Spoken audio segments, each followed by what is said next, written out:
Nos anos 20, Nova York era o lugar onde tudo acontecia. Manhattan havia virado a capital do mundo, o lar do glamour e da sofisticação. A cidade que nunca dorme.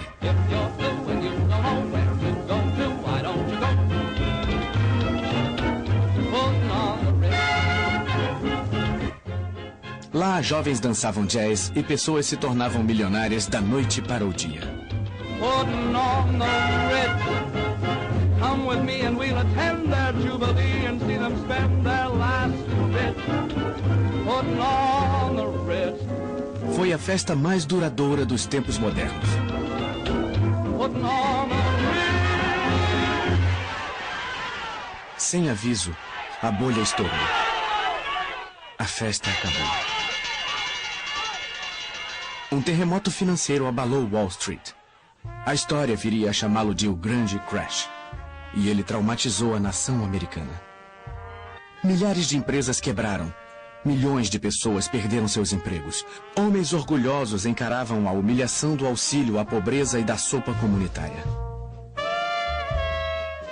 Famílias que perderam suas posses foram viver em favelas, a um passo dos símbolos de riqueza. Como os Estados Unidos cresceram e caíram tão rapidamente? Como a locomotiva do mundo ocidental se pôs de joelhos em 1929.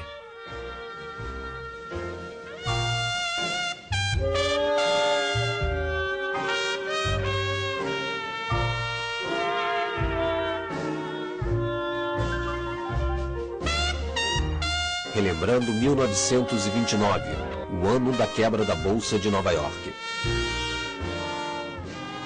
A ascensão dos Estados Unidos como potência global começou com sua participação na Primeira Guerra Mundial, de onde emergiram como a nação mais próspera da Terra. No início, os americanos não queriam participar da disputa entre impérios rivais europeus. Em uma posição de neutralidade com laços históricos com a Inglaterra e a França, os Estados Unidos lucravam muito vendendo armas, munição e alimentos para os dois países. E não eram só os comerciantes de armas que ficavam ricos. Os funcionários das fábricas ganhavam bônus generosos. Além disso, o governo americano precisava de uma vitória dos aliados para proteger os 3 bilhões de dólares que financiavam a guerra. Para o presidente Woodrow Wilson, um democrata que se opunha à guerra, a questão da neutralidade era um dilema. Sua preocupação principal era fazer o que fosse mais honroso. Sua simpatia natural era pelos aliados, mas ele só entraria na guerra se encontrasse argumentos morais para isso. Quando o presidente americano descobriu que a Alemanha planejava em segredo oferecer grandes áreas dos Estados Unidos ao México, caso fosse vitoriosa, ele resolveu agir. Os Estados Unidos entrariam naquela que ele chamou de guerra para acabar com todas as guerras.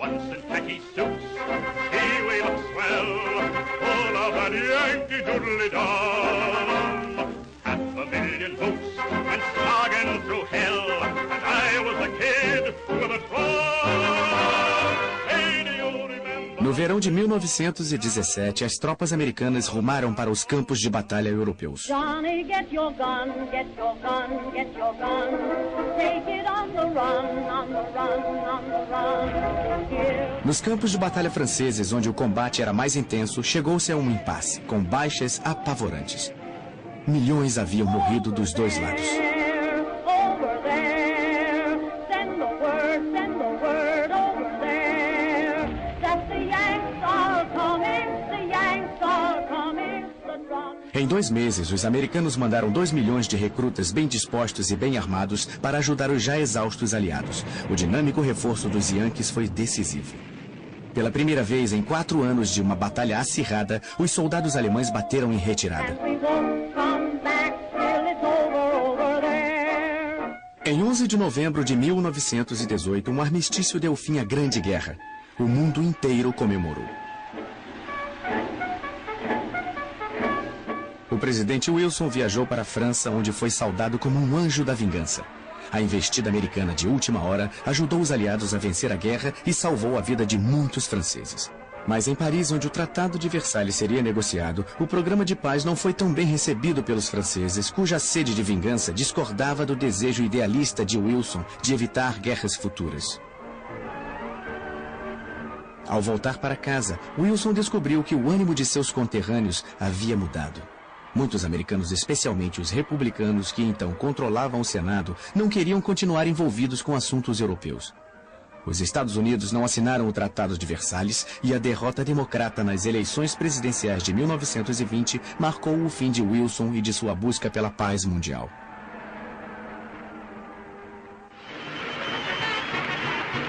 A nova década que prometia tanto começou com uma nobre experiência: a Lei Seca. Fabricar, transportar ou vender bebidas alcoólicas foi proibido no país, mas comprar ou consumir não.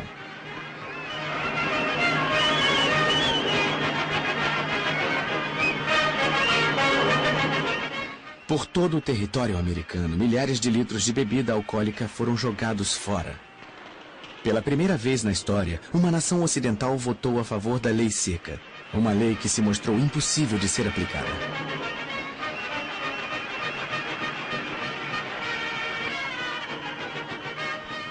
Warren Harding, o novo presidente republicano, tratou a lei seca como a maioria de seus compatriotas, abraçando a causa em público, mas bebendo uísque reservadamente. Harding teve uma vitória esmagadora.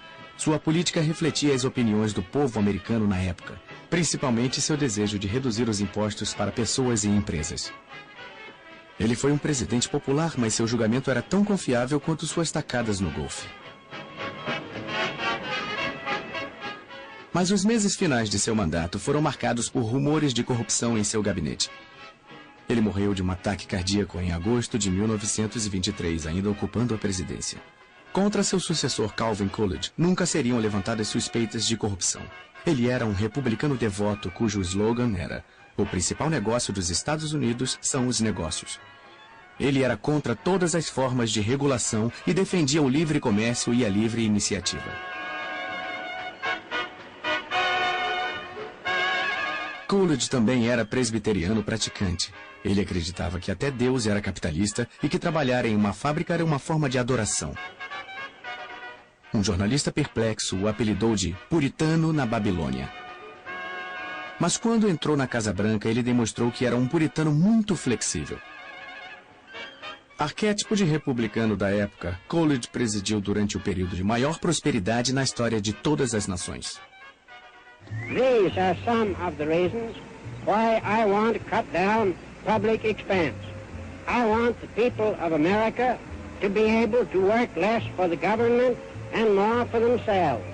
I want them to have the rewards of their own industry. This is the chief meaning of freedom.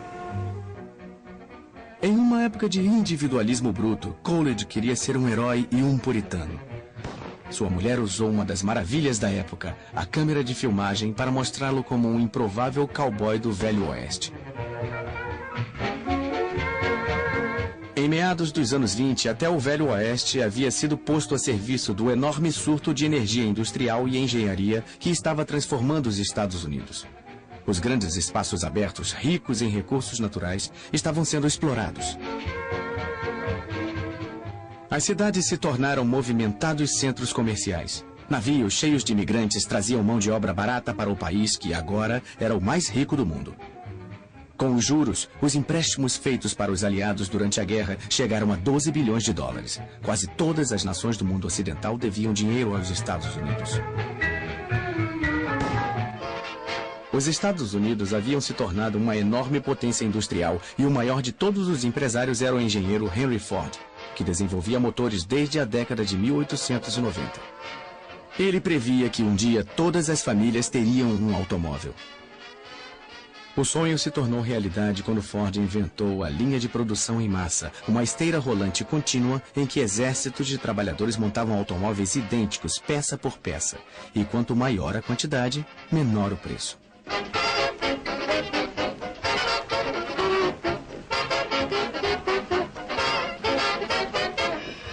Quando Ford apresentou o sistema pela primeira vez em 1913, um único carro levava 12 horas e meia para ser montado. Ao final dos anos 20, uma unidade do Ford modelo T saía da fábrica a cada 24 segundos.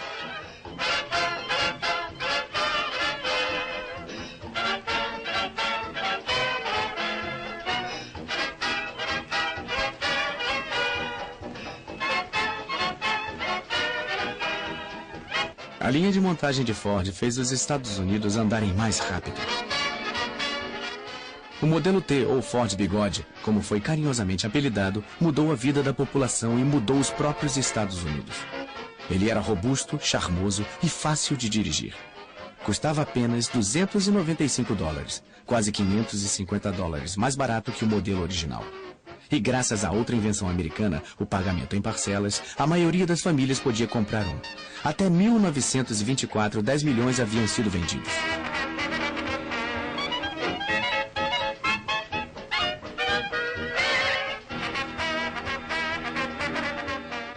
A indústria automobilística estava causando um enorme impacto na economia americana. Ela inspirou o mais veloz surto de construção de estradas da história. Em uma década, estradas de terra foram substituídas por rodovias de asfalto, cruzando todos os Estados Unidos.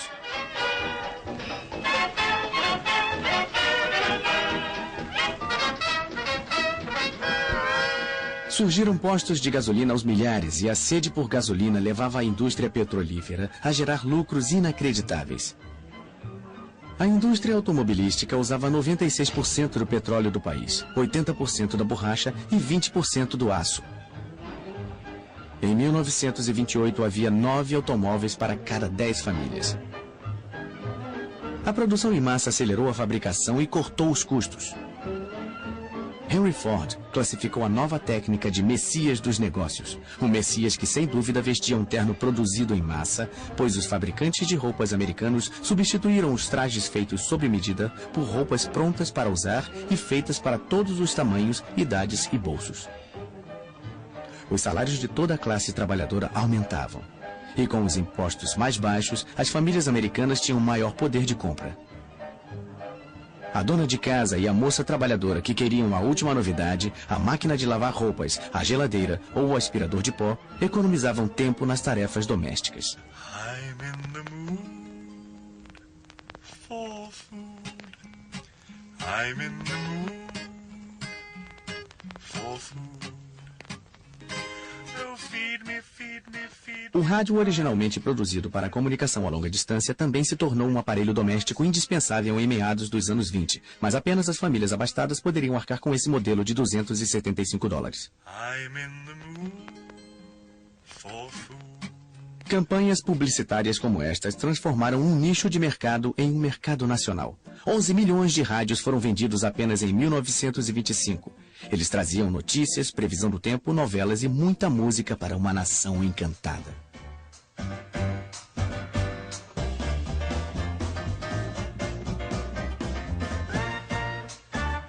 Como o rádio, o gramofone trouxe uma nova possibilidade a milhões de pessoas, levando música portátil e instantânea para uma nova geração de mulheres jovens, liberais e por dentro da moda. Elas formavam a geração que se auto-intitulava melindrosa. Elas ditaram a moda e o estilo de toda uma década.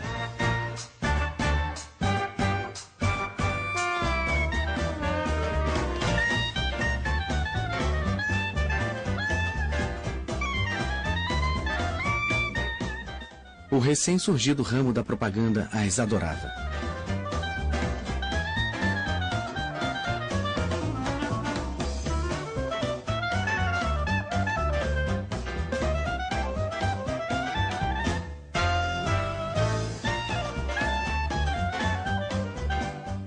As melindrosas amavam um novo estilo musical chamado jazz, que os mais conservadores chamavam de decadente.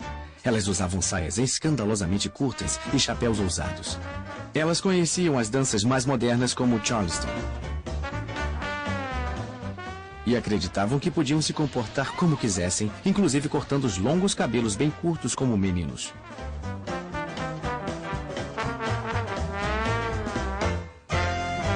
Festas animadas que duravam noites inteiras eram seu habitat natural.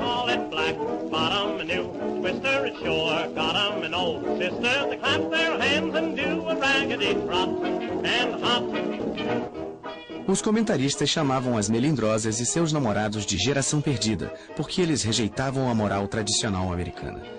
Mais rebeldes que nunca, adoravam consumir o fruto proibido, o álcool. O consumo ilegal de álcool já era generalizado e estima-se que havia nos Estados Unidos 32 mil bares clandestinos pertencentes a gangsters que conduziam seus prósperos estabelecimentos sem pagar nenhum imposto. E esses eram só os bares de mais alto nível. O número de bares ilegais de fundo de quintal que vendiam bebida barata e embriagante era de centenas de milhares.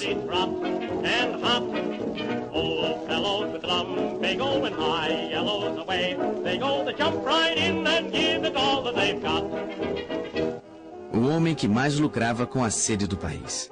Aí está ele vendo seu cavalo correr. Era Al Capone, o maior gangster de Chicago. Ele abastecia seus bares clandestinos com um enorme estoque de bebidas ilegais, a maior parte vindo de Cuba e do Canadá. A guarda costeira de vez em quando apreendia navios com cargas ilegais, mas emboscadas filmadas como esta raramente passavam de propaganda do governo. A guerra contra a bebida já estava perdida, embora ninguém estivesse pronto para admitir. Muito menos os cidadãos religiosos do meio oeste americano, cujo representante preferido era um pastor apocalíptico chamado Billy Sunday, que odiava álcool, mas adorava dinheiro. According to our standard of gold and silver, Abraham was worth $1.5 billion. David was worth $3 billion. Solomon was worth $5 billion. Solomon could have hired Andrew Carnegie for a butler, J. Pierpont Morgan to cut his lawn, and Andrew Mellon for a chauffeur, and John D. to black his boots. America needs a tidal wave of the old-time religion. And I want to take a pledge in this audience to join me in a pledge that you will never rest until this old God-hating, Christ-hating, whiskey-soaked, Sabbath-breaking, blaspheming, infidel, bootlegging old world is bound to the cross of Jesus Christ by the golden chains of love. A corrente dourada de amor não podia ser encontrada nos estados do sul dos Estados Unidos. Lá, todas as classes, e negros e brancos, ficaram de fora da prosperidade do norte. Os preços das colheitas caíram, e aqueles que temiam perder tudo procuravam alguém para culpar. Seus olhos encapuzados caíram sobre os judeus, os estrangeiros e principalmente os americanos negros. Numa época em que os Estados Unidos eram admirados em todo o mundo pela vitalidade de sua liberdade e pelo modo como recebiam os pobres e famintos da Europa, havia um exército sinistro de racistas radicais que se auto-intitulavam Ku Klux Klan, marchando pela capital do país sem que ninguém se pronunciasse contra eles.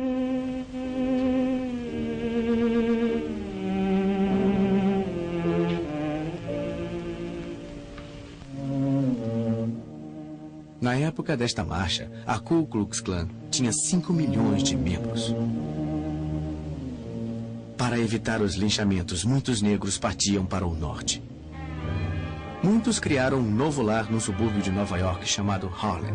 Have you seen the well-to-do upon Lenox Avenue, on that famous thoroughfare, with their noses in the air, high hats and colored collars, white spats and $15, spending every dime for a wonderful time? If you're blue and you don't know where to go to, why don't you go where Harlem blitz, putting on the Ritz. A era do jazz, que havia começado em Nova Orleans, lançou novas e sofisticadas raízes no elegante gueto afro-americano. If you're blue and you don't know where to go to, why don't you go where Harlem blitz, putting on the Ritz. That's where each and every Lulu Belle goes, every Thursday evening with her swell bows, rubbing elbows. Come with me and we'll attend their jubilee and see them spend their last 2 bits, putting on the Ritz. A música mais empolgante da época chegava à casa dos americanos através de um novo meio de comunicação, o rádio, e seu ritmo ecoava alegremente pelo mundo.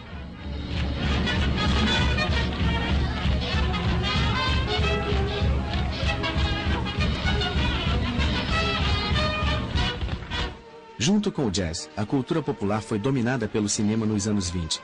O que começou como uma pequena novidade do showbiz se tornou uma forma bilionária de entretenimento. Os estúdios ficaram surpresos com o poder de atrair o público exercido pelos astros da tela como Mary Pickford e seu então marido Douglas Fairbanks. Mary Pickford havia se tornado a queridinha do país já em 1915. Quando os produtores de Hollywood perceberam seu valor, pagaram a ela $10 mil por semana, uma quantia que continuou aumentando durante os anos 20. Mas o rei do cinema mudo era o cômico britânico Charlie Chaplin. Ele enfraqueceu o poder dos magnatas do cinema dirigindo e produzindo seus próprios filmes. Seu filme Em Busca do Ouro lhe rendeu $2 milhões.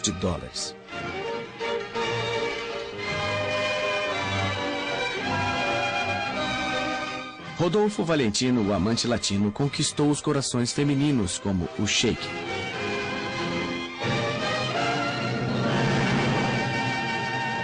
Ele morreu prematuramente em 1926 e foi homenageado com um enterro semelhante a um funeral de Estado. Pola Negre, com quem dividia a cena, vestiu trajes de luto. Os jornais do mundo todo noticiaram que as ruas da cidade se encheram de mulheres chorosas. Hollywood se deu conta de que seu futuro estava nos astros. Até crianças de escola endeusavam os novos heróis do cinema.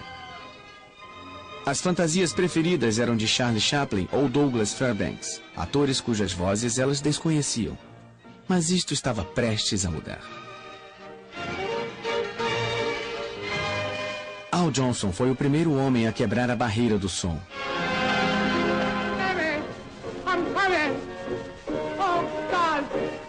I'm not late.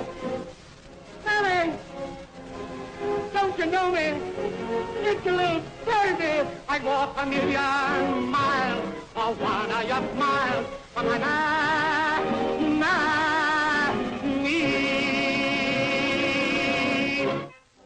O cinema falado foi lançado pelo maior astro de teatro vaudeville num filme chamado O Cantor de Jazz, cujo sucesso não durou apenas uma noite, como muitos haviam previsto. Um ano depois, 9 mil cinemas exibiam filmes falados.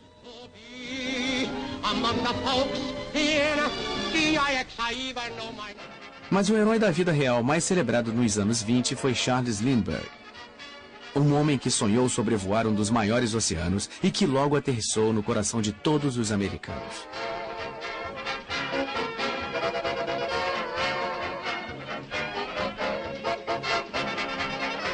Ele decolou em Nova York na primavera de 1927 em um frágil monoplano chamado Spirit of St. Louis, na intenção de ser o primeiro aviador a sobrevoar sem escalas o Oceano Atlântico e receber um prêmio de $25 mil. Ele desapareceu por 33 horas e milhões de americanos seguiram seu progresso através do rádio e dos jornais. Quando alcançou a costa da Irlanda, ele foi avistado por fazendeiros e uma mensagem de rádio avisou ao mundo que Lindbergh ainda estava no ar. Lindbergh pousou em Paris em uma pista marcada por luzes que o deslumbraram. Sua fama súbita parecia simbolizar o espírito de uma era e seu galante exemplo abria as portas do mundo da aviação para incríveis maravilhas modernas.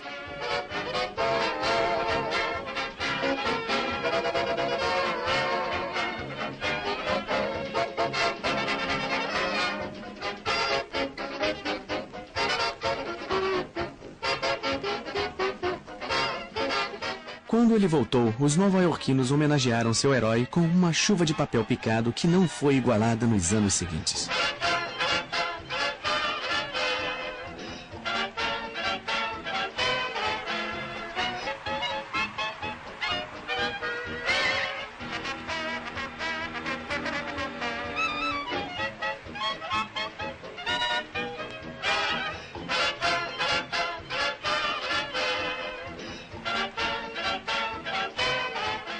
Ruth Elder, uma aviadora com aparência de estrela do cinema, sonhava repetir o feito de Lindbergh.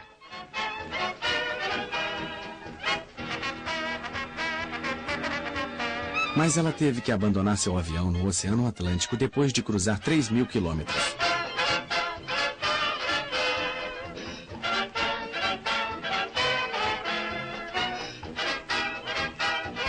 Pilotos mulheres, as aviadoras, como eram chamadas, conquistaram seu espaço em um universo masculino e desafiavam os homens até as últimas consequências. No mesmo nível de celebridade de Lindbergh estava Babe Ruth, o jogador de beisebol mais dinâmico daqueles tempos. Ele era um sujeito grandão com pernas finas que melhorava a cada ano. Seu recorde de 60 home runs para os Yankees de Nova York no campeonato de 1927 continuou intacto por mais de 30 anos. Ele tinha um salário anual de $52 mil, 3 vezes mais que o seu rival mais próximo. Mas o maior desportista dos anos 20 em termos de público foi o boxeador Jack Dempsey. Ele protagonizou o mais próximo. Mas o maior desportista dos anos 20 em termos de público foi o boxeador Jack Dempsey. Ele protagonizou 2 lutas com o belo Gene Tunney. Eles eram chamados de O Belo e a Fera. Cada uma das lutas assistidas por um número inédito de pessoas gerou uma bilheteria milionária. Dempsey perdeu os 2 confrontos, mas como muitos americanos durante o boom dos anos 20, ele fez uma fortuna. Mas em uma década sedenta de novos heróis, ele foi visto como um derrotado e se aposentou em 1929. Talvez o gigante do esporte mais popular da década de 20, e ele era diferente dos outros, tenha sido Bob Jones, o gênio do golfe que nunca jogou por dinheiro. Ele continuou como um amador durante toda a sua brilhante carreira e não estava interessado na fama.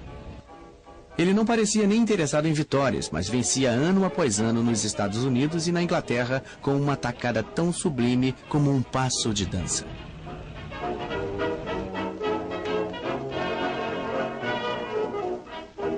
Ele foi o primeiro golfista a ganhar o Grand Slam, vencendo os 4 maiores torneios de golfe no mesmo ano, mas sempre será lembrado como um cavalheiro genuíno.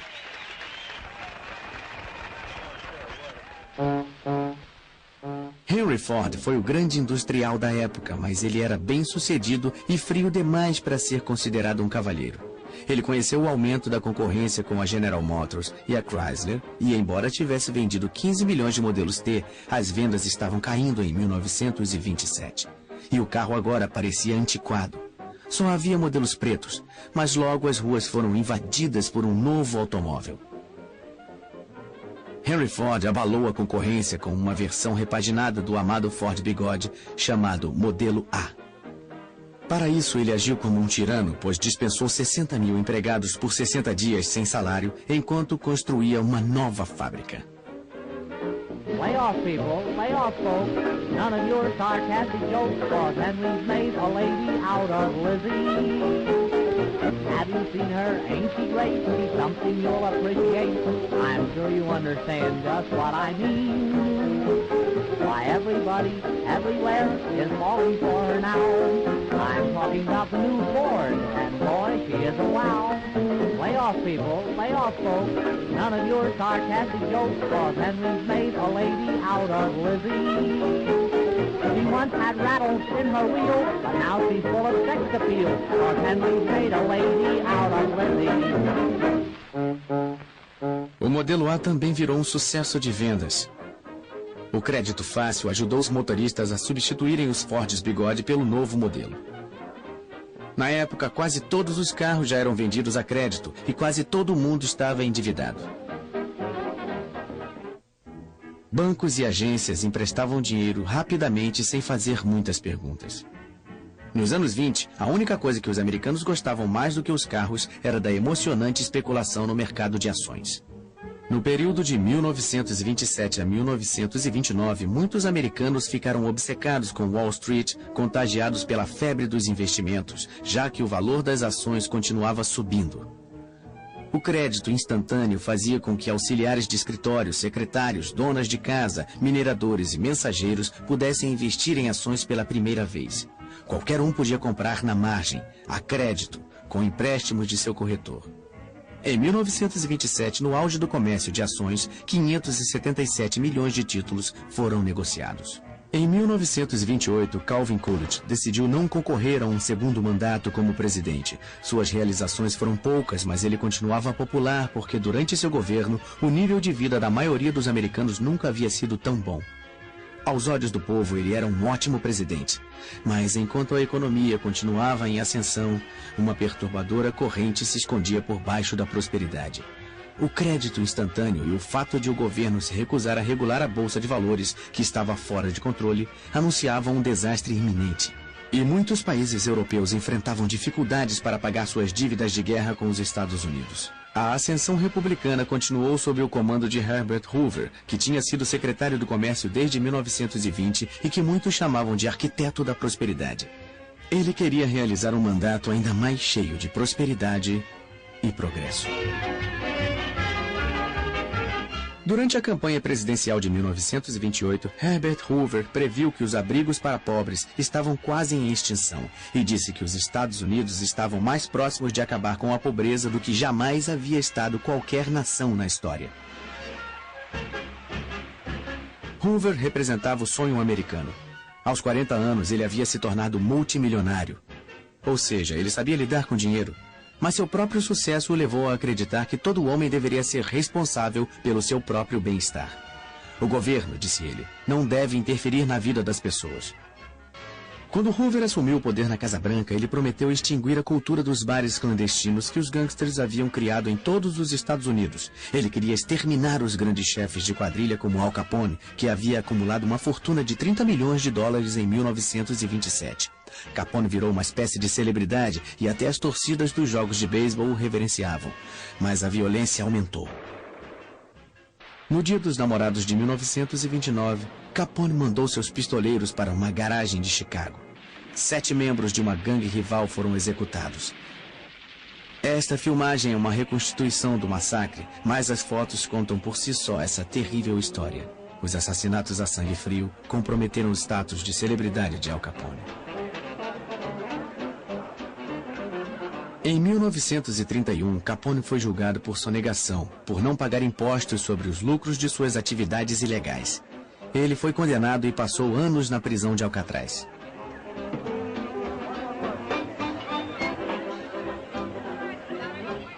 No último ano dessa década egocêntrica, quase todo mundo parecia estar buscando os holofotes da fama. E se você fosse uma garota bonita, sempre haveria uma chance de conquistar o estrelato como rainha da beleza.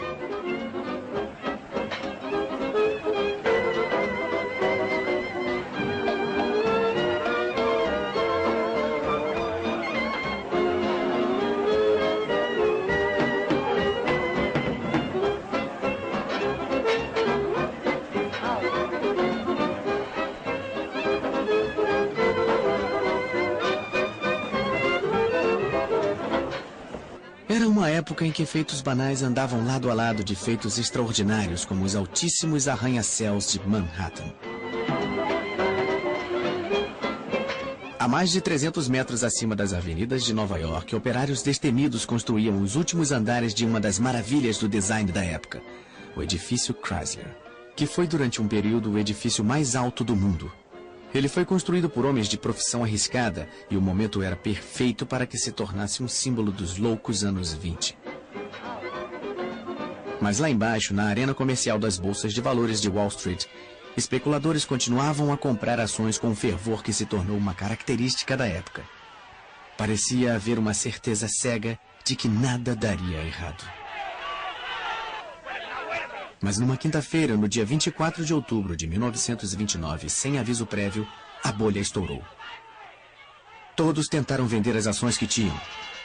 O pânico se alastrou e os preços caíram muito enquanto mais e mais investidores tentavam vender seus títulos. No fim daquele dia, o mercado de ações havia perdido $4 bilhões. E no fim de semana, a situação piorou. O povo andava desnorteado pelas ruas tentando entender as notícias. Muitos corretores que venderam suas ações na margem haviam feito empréstimos nos bancos. Os bancos começaram a exigir o pagamento dos empréstimos. Para pagar os bancos, os corretores cobraram as dívidas de seus clientes. E a única forma de os clientes conseguirem pagar aos corretores era vendendo suas ações a qualquer preço. Corretores e investidores tomados pelo pânico venderam mais de 16 milhões de ações em um dia, que ficou conhecido como a Terça-feira Negra. A queda das ações gerou um prejuízo de $14 bilhões. Houve raiva pelo modo como os negociantes jogavam com o dinheiro que não era deles. Trabalhadores comuns viram seus investimentos virarem pó. Nem os ricos e famosos foram poupados. Jack Dempsey, o campeão peso pesado aposentado, perdeu grande parte do que lutou para conseguir, $3 milhões. Como consequência imediata da quebra da bolsa, aqueles que tinham economias depositadas em bancos correram para sacar seu dinheiro com medo de que ele se perdesse. Diante da corrida pelo dinheiro em espécie, incapazes de recuperar os empréstimos de especuladores falidos, os bancos foram forçados a fechar as portas e declarar falência. Muitos perderam as reservas de toda uma vida e não tinham outra fonte de recursos para enfrentar a crise. Sem conseguir os empréstimos bancários necessários para fugir da tormenta, as empresas foram forçadas a fechar e milhares de trabalhadores ficaram desempregados. Pais que perderam suas casas tinham um semblante torturado de homens que sentiam ter fracassado com suas famílias. They used to tell me I was building a dream with peace and glory ahead. Why should I be standing in line? Just waiting for bread. Once I built a tower up to the sun, brick and rivet and lime. Once I built a tower, now it's done. Brother, can you spare a dime? As reverberações do crash da bolsa se fizeram sentir em toda a economia mundial. Os bancos americanos que emprestaram dinheiro para a Europa para ajudar no processo do pós-guerra cobraram as dívidas numa tentativa de se manterem funcionando. A cobrança gerou uma crise financeira no exterior e os bancos americanos não conseguiram juntar o dinheiro necessário para sua própria recuperação. Como a miséria só aumentava, o presidente Hoover conclamou o homem mais rico dos Estados Unidos, John Rockefeller, o magnata do petróleo, na esperança de que suas palavras levantassem a autoconfiança abalada do país. These are days when many are discouraged. In the 93 years of my life, depressions have come and gone. Prosperity has always returned and will again. Hoover teimosamente insistiu que a maré ruim era temporária. Ele declarou em uma reunião oficial de negócios: os senhores chegaram 60 dias atrasados, a depressão terminou. A confiança do público no presidente diminuía. Ele então convocou um importante economista, o professor Babette, para aparecer com ele em um cinejornal. Mas não foi muito convincente. The country is very fortunate in having at the head of the nation at this time a mastermind such as President Herbert Hoover.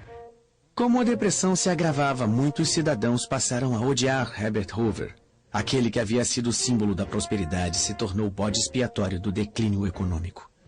Sua declaração de que ninguém estava passando fome e de que os desabrigados nunca haviam comido tão bem soaram cruéis e insensíveis.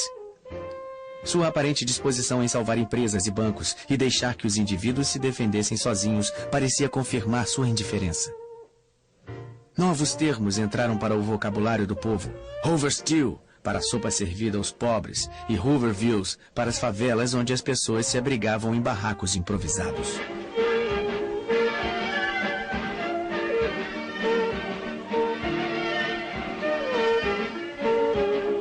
Jovens casais desesperados disputavam cansativas maratonas de dança em que o par que resistisse até o fim levava para casa um prêmio em dinheiro.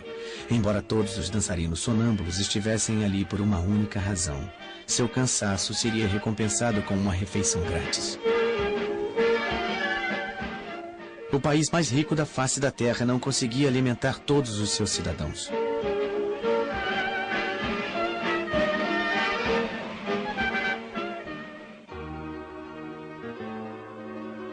Apesar de tudo, algumas donas de casa em melhor situação se uniram para ajudar quem passava fome. Elas compravam uma certa quantidade de mantimentos e doavam para as famílias necessitadas uma porção que era distribuída por equipes de voluntários. Share a Meal, como era chamado o movimento, era um sistema arbitrário que não tinha o apoio do governo.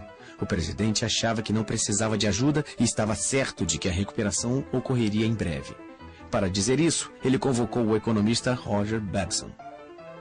Everything indicates that general business has turned the corner. I go further and say that 1931 should offer the greatest opportunities of any year for a generation. A previsão estava terrivelmente enganada. O clima era um mau sinal de que tempos piores estavam por vir.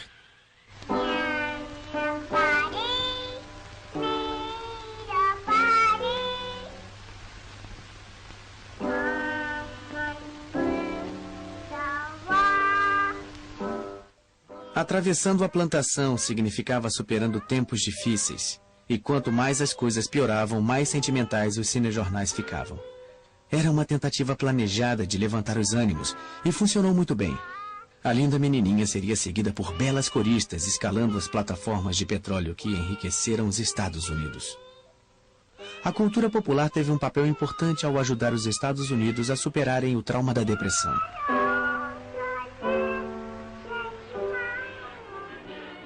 Na virada da década, a forma de entretenimento mais popular era o cinema.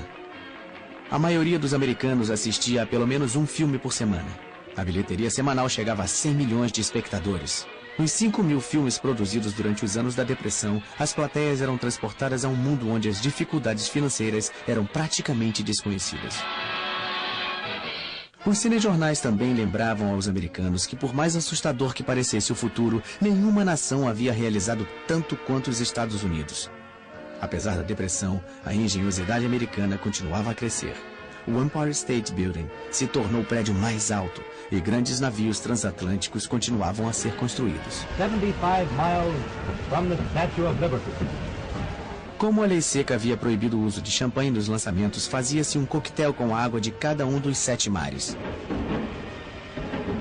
To the right here we have the First Lady of the land, all ready to splash the bottle containing the waters of the 7 seas and the 2 canals against the prow of the President Hoover.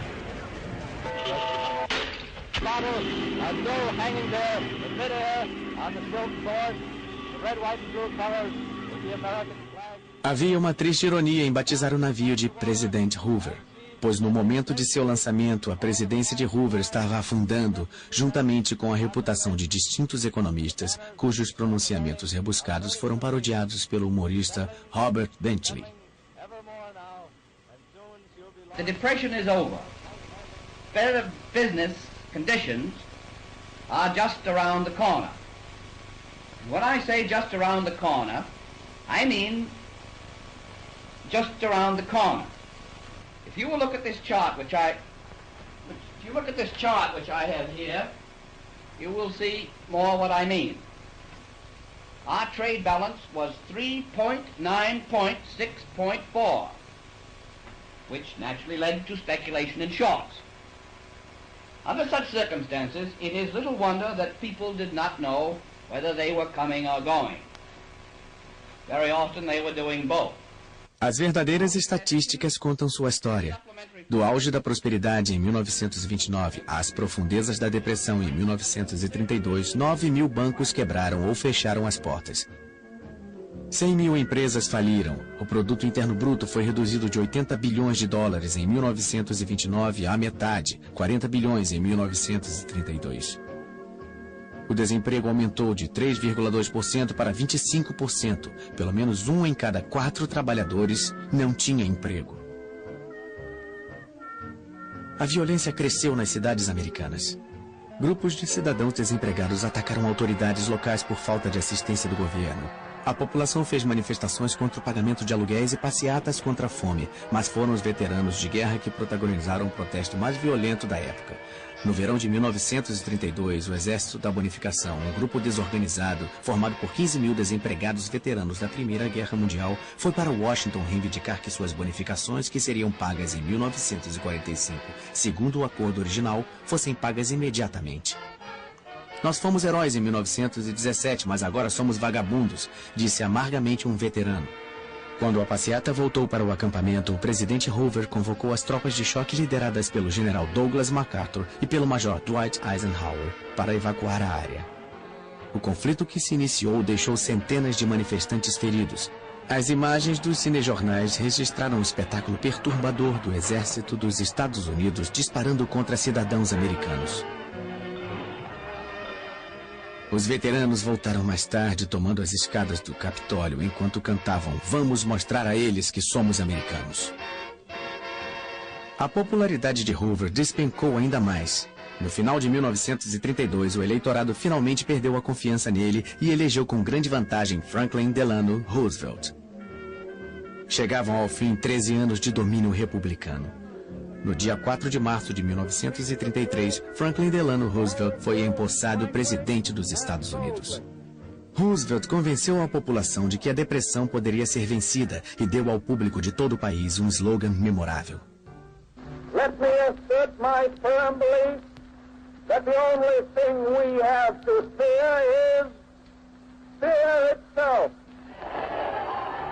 There must be a strict supervision of all banking and credits and investments. There must be an end to speculation with other people's money. O primeiro ato do novo presidente foi tomar as rédeas do sistema bancário, que estava fora de controle. Ele fechou todos os bancos do país por 4 dias para que fosse realizada a análise de suas contas. Só puderam retornar suas atividades os bancos que tinham gerenciado corretamente suas contas e dispunham de suficiente dinheiro em espécie. No dia 12 de março, em sua primeira conversa ao pé da lareira, Roosevelt falou diretamente ao povo americano e lhe assegurou de que os bancos estavam seguros e não havia mais motivo para os cidadãos sacarem suas economias. Quando os bancos reabriram na semana seguinte, foi depositado mais dinheiro do que havia sido sacado anteriormente. A crise bancária havia terminado. The phantom of fear will soon be laid. Roosevelt assinou então a lei que pôs fim à lei seca. Em todos os estados americanos, a nobre experiência havia sido um óbvio fracasso. A proibição deu origem a uma criminalidade exacerbada e fez com que mais da metade dos americanos se habituasse a desrespeitar a lei.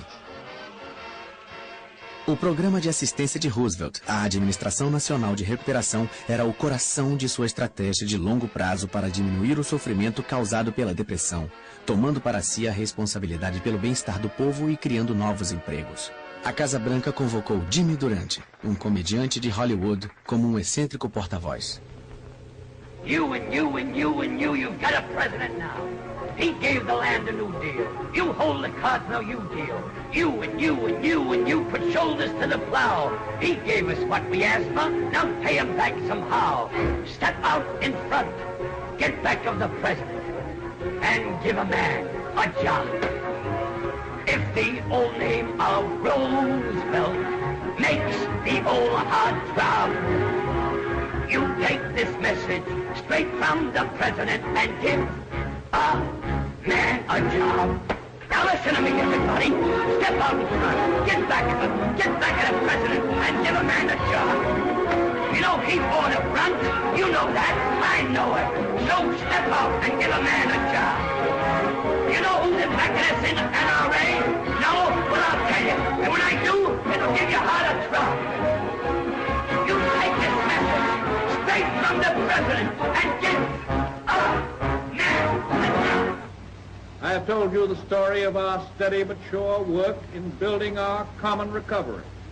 In my promises to you, I made 2 things plain. First, that I pledged no miracles. And second, that I would do my best. I thank you for your faith. Our troubles will not be over tomorrow, but we are on our way, and we are headed in the right direction.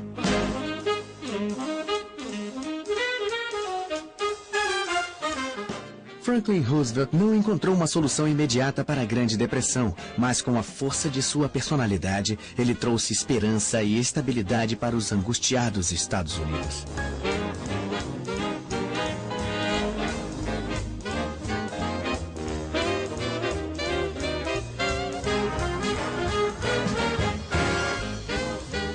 Aqueles que sobreviveram às tormentas que se seguiram ao crash da Bolsa de 1929 se lembrarão para o resto da vida dos anos que o precederam. Uma década idílica, divertida, irresponsável, porém maravilhosa. Os loucos anos 20.